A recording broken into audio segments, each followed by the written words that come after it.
Process and rituals of Egyptian mummies. The process and rituals of mummification consisted of the process of embalming and wrapping, the history of mummification, the myths, the role of the gods, and ancient Egyptian beliefs. Religion and gods played a big role in the process and rituals of Egyptian mummification.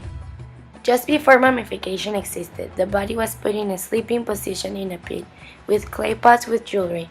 The pit was covered with sand, which helped in some way to preserve the body. Eventually, the pits were started to made with bricks and mud, and with these changes the body decayed completely, since it had no contact with the hot sand.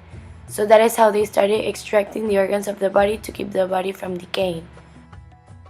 Since the body still decayed by not having contact with the hot sand, they started using drying agents, such as natron. They also started placing the organs inside the clay jars so the organs would not decay, the body inside. But they started adding the religious part, which decided which part of the body was going to be needed in the afterlife.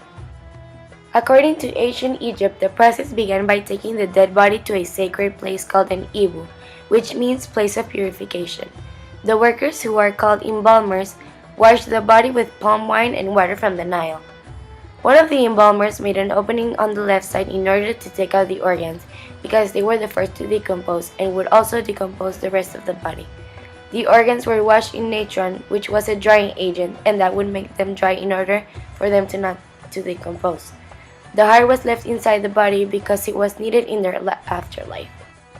After the mummification, family mourned the death, and ritual called the opening of the mouth was done, in order for the deceased to eat and drink again. The body and the coffins were put in a sarcophagus with all the clothing, food, objects, drinks, and furniture that were needed for the afterlife. Then the body would be ready to go through the underworld, where the heart would be judged by his good deeds, and if it was pure, he would be sent to live happily and eternally in the field of rushes.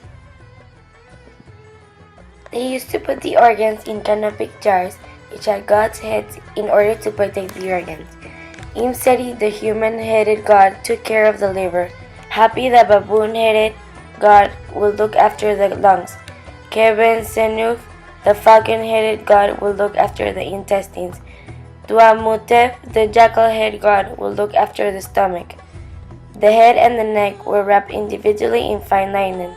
The fingers and the toes were wrapped separately, arms and legs were wrapped individually, and embalmers also added amulets to protect the body, and each amulet had a meaning.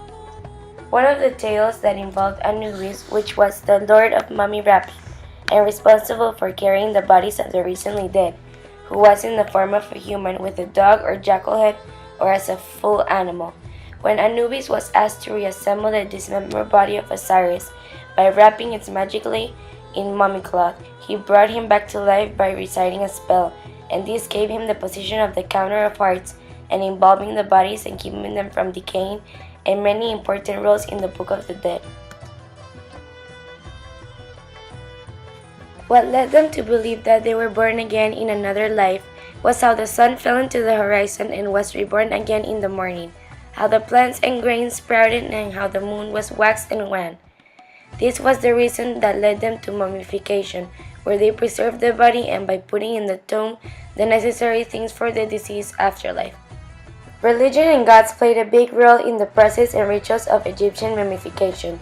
The process and rituals of Egyptian mummification consisted of many things, such as the process of wrapping and embalming, also honoring the dead as they prepared them for the afterlife, the history and background of mummification, and the role of the gods and their Egyptian beliefs.